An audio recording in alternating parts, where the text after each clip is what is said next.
boas-vindas. Eu sou o professor Luiz Vitagliano e nós estamos aqui na TV FMU. Este é uma iniciativa do Núcleo de Economia Política e Conjuntura da Escola de Ciências Sociais Aplicadas, e nós estamos aqui no programa piloto, no programa zero, do Conjuntura Socioeconômica, Empreendedorismo e Empregabilidade. Queria agradecer à TV FMU pela oportunidade e apresentar aqui meu colega e idealizador dessa iniciativa, professor Lucas. Olá, pessoal. Boa tarde. Sou o professor Lucas Lima, coordenador do curso de Ciências Econômicas e Ciências Atuariais. Nós estamos aqui para dar início ao programa Conjuntura Socioeconômica, Empreendedorismo e Empregabilidade, e temos hoje dois convidados especiais, professor Alexandre Lucchesi e professor Henrique Pavan, dois professores que compõem o nosso núcleo de Economia Política. Já abro esse primeiro bloco com a seguinte pergunta para vocês. É possível utilizar os indicadores econômicos em épocas de pandemia? É um prazer estar aqui com vocês. Eu tenho como uma das principais referências, né, nos estudos aí sobre indicadores, enfim, né, além dos dados jornalísticos, os dados acadêmicos, com certeza fundamentais. A interpretação de dados durante a pandemia nos dá um mínimo de previsibilidade, um mínimo de mapeamento do que acontece nesse momento, né, Lucas? E o Henrique certamente vai apontar algo no mesmo sentido, imagino eu, que é, no momento de tanta incerteza, precisamos de um mínimo de mapeamento de riscos e de problemas. Indicadores sociais, indicadores de uma forma geral relacionados, por exemplo, à saúde, nos indicam as chances econômicas que teremos. Indicadores econômicos, por sua vez, realimentarão perspectivas de fortalecimento da sociedade, de reorganização.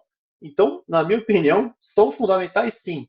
E é a nossa ferramenta, é o nosso instrumento. Professor Henrique, isso daí não é um pouco igual a previsão do tempo? Vai chover, mas pode fazer sol?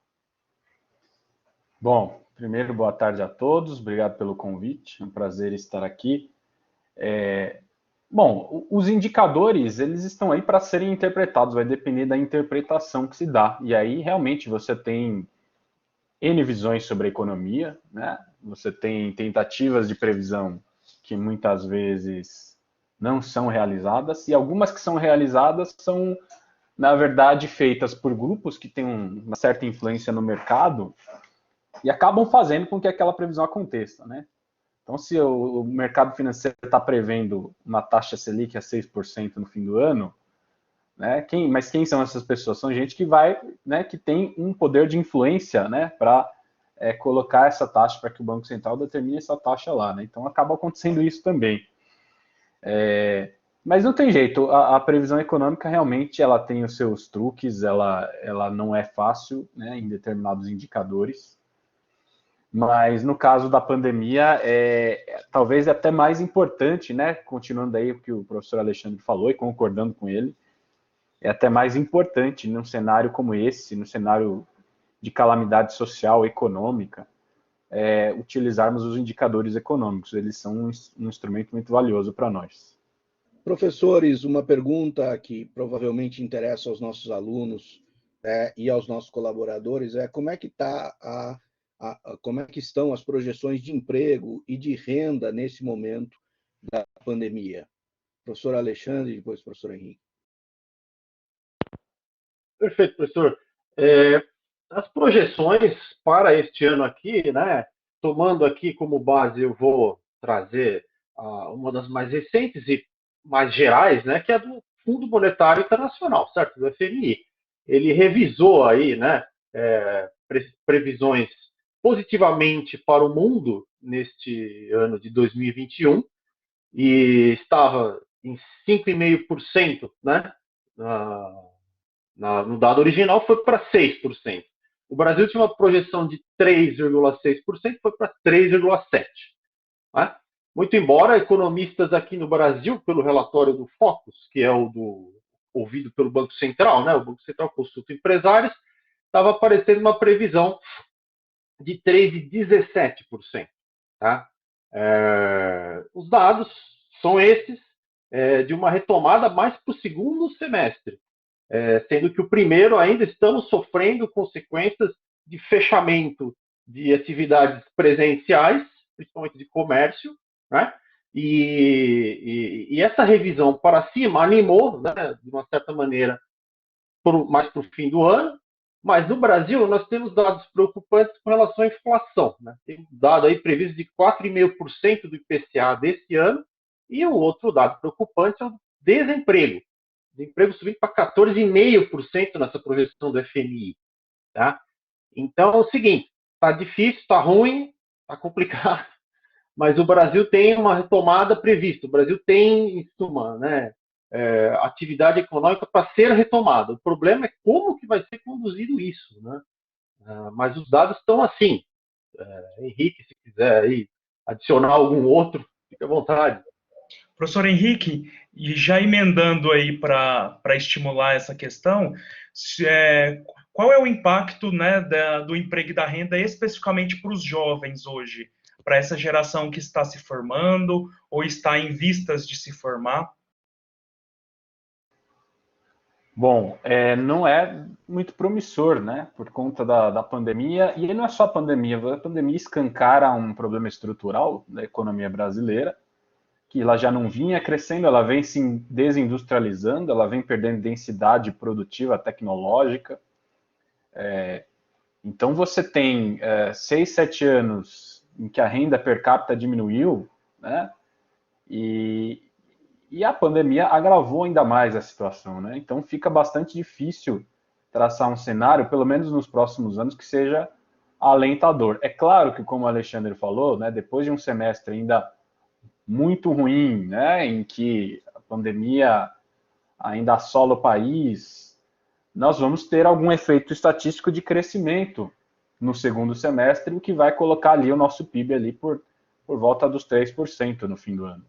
Mas é muito mais um mero efeito de reboque estatístico, ou de reação estatística, né? E na questão do mercado de trabalho, o que você tem é realmente, você tem quase 15% da força de trabalho, né, desempregada, só que também você tem que entender que muita gente abandonou a procura do mercado de trabalho. Então, essa estatística estaria maior ainda. Você teria mais de 20% de desemprego. Tem gente que não está procurando emprego. Então, e sem contar o subemprego, né? Gente parcialmente ociosa, né? E boa parte também dos empregos gerados ultimamente são informais. Então, o cenário é muito trágico. Então, mesmo numa retomada, você vai ter essa situação de bastante informalidade, de tecnologias, né, que vão entrando nos próximos anos e eliminando postos de trabalho médios, a questão da uberização. Então, você pode até ter uma retomada a partir do fim do ano que vem, mas com muita precariedade, né, no mercado de trabalho. Infelizmente, é um cenário difícil para quem está entrando aí no mercado. Excelente. E só para retomar, nas duas últimas crises econômicas globais, 1929, o governo brasileiro retomou, né, a economia através de política de geração de renda para a economia cafeira. Em 2008, o presidente Lula, à época, gerou uma política de ampliação de estímulo ao consumo a partir de redução de impostos, né? O IPI zero, linha branca, automóvel. O Estado Nacional hoje, né, o governo do presidente Bolsonaro, está optando pela saída da crise utilizando o benefício emergencial. Tá? Quais são os benefícios desse auxílio emergencial para a economia brasileira?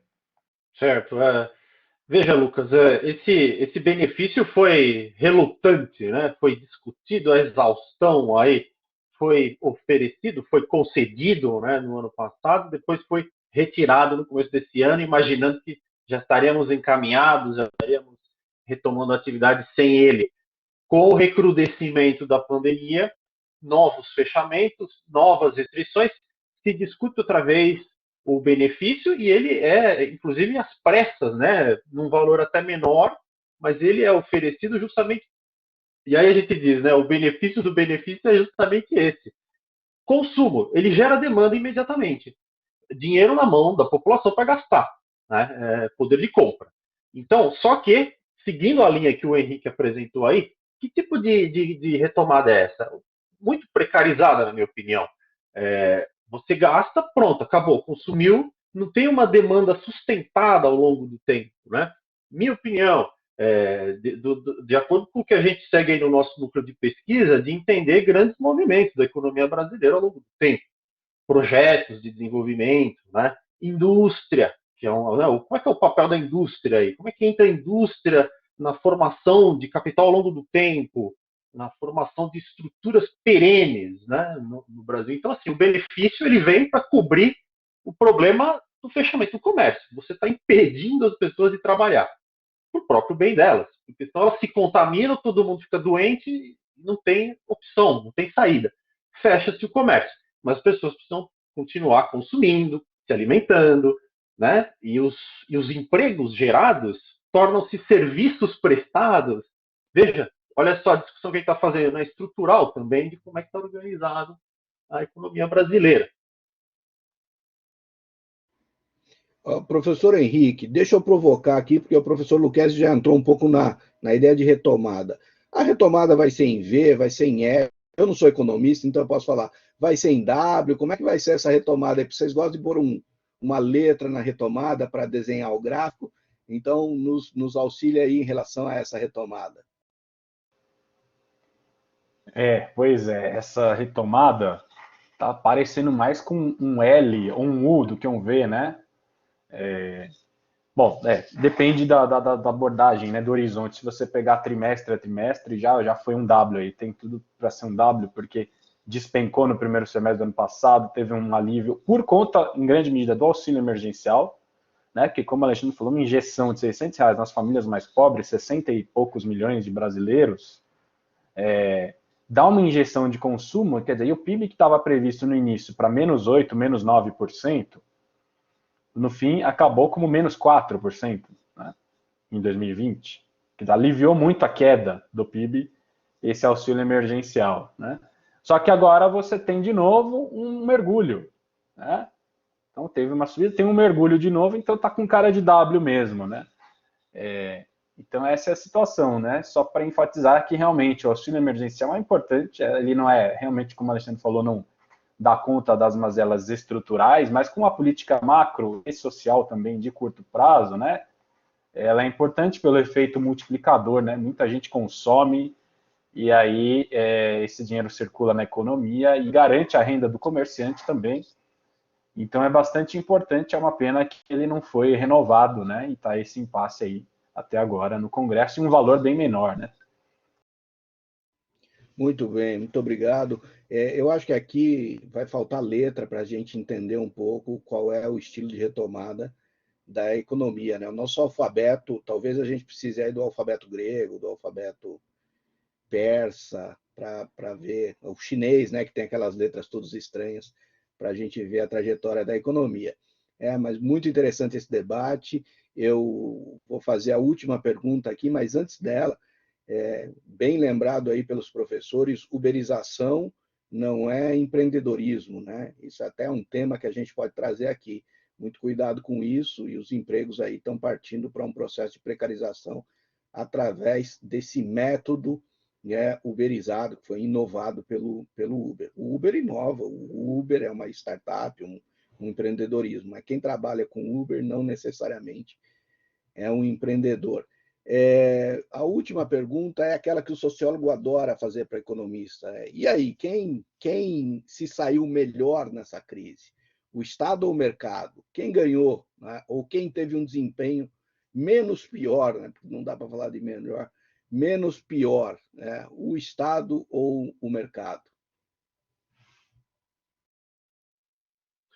Essa é a pergunta capciosa aí, né? Numa retomada que a gente estamos tentando entender que letra que nós vamos usar, que alfabeto que nós vamos falar, retomada www, né? O Brasil parece retomada da internet aí que não entra direito, fica reconectando, né? de tantas idas e vindas que a gente passa. Ficou claro para mim, Luiz Fernando, o papel essencial do mercado, né, para dinamizar toda a economia, mas, ao mesmo tempo, esse mercado mostrou que quem quer, né, quem tem o domínio aí dos meios de produção, da forma de produção, quem está realmente empreendendo, consegue encontrar margem de lucro. Enquanto que, do lado, vamos pensar, mercado tendo sucesso, o Estado foi convocado a atuar, a dinamizar aquele espaço justamente não ocupado por iniciativas que se retiraram, que foram impedidas de atuar. Esse eterno jogo entre um e outro. Eu acho que, no fundo, fica claro que o Estado ele é totalmente necessário para que o mercado funcione. Agora, esse é o modelo que nós vivemos. Se as condições estão postas, nós tentamos encontrar saídas dentro deles. Se nós não encontrarmos outras alternativas, eu acho que esse ciclo ele vai nos levar, né, para um acirramento de ânimos aí no futuro, e nós acho que já estamos vivendo alguma coisa nesse sentido. É realmente intrigante. Realmente intrigante. Eu acho que numa situação como essa, né, também concordando aí com o Alexandre, o Estado, o setor privado, ele tem vários méritos, várias funções, mas é uma situação de mobilização de recursos da sociedade que só o Estado consegue e deve fazer. E acho que a gente já pode dizer que todos, inclusive vários economistas, várias instituições internacionais já começam a virar a página do que foi chamado neoliberalismo, né? Ou seja, mesmo ali no centro, mesmo nas academias principais, nos países principais, há uma ideia de que o Estado tem que entrar pesado, porque por N motivos que vinham desde antes da pandemia, aumento das desigualdades, a financiarização da economia, precarização do mercado de trabalho, mas agora com a pandemia, tudo isso se agravou e ficou mais explícito, né? Então, o que a gente vê agora vai ser provavelmente uma nova relação entre Estado e mercado. Como o Lucas falou no início, é um momento de inflexão que lembra um pouco ali pós-1929, no caso do Brasil, pós-30, né? E aqui a gente, né, pós-2008 reagimos, mas depois regredimos, né? Reagimos logo depois, ali 2009, 2010, mas depois oscilamos e agora vai ter que ser encontrada uma saída com investimento público, né? Com gasto social, com retomada da infraestrutura, porque não vejo opção sem o Estado ajudando na retomada da economia agora. Muito obrigado, professor Lucchesi, Alexandre Lucchesi, professor Henrique Souza. É um prazer ter vocês aqui nesse primeiro programa. A gente vai finalizar agora esse primeiro programa. Professor Luiz Vitagliano, muito obrigado pela parceria. E nós esperamos aí que a próxima discussão seja tão interessante quanto essa, tão propositiva, no sentido de sugerir, né, atuações tanto para o Estado, tanto para o mercado, e também prover provisões aí principalmente para os jovens que precisam dessa visão de longo prazo.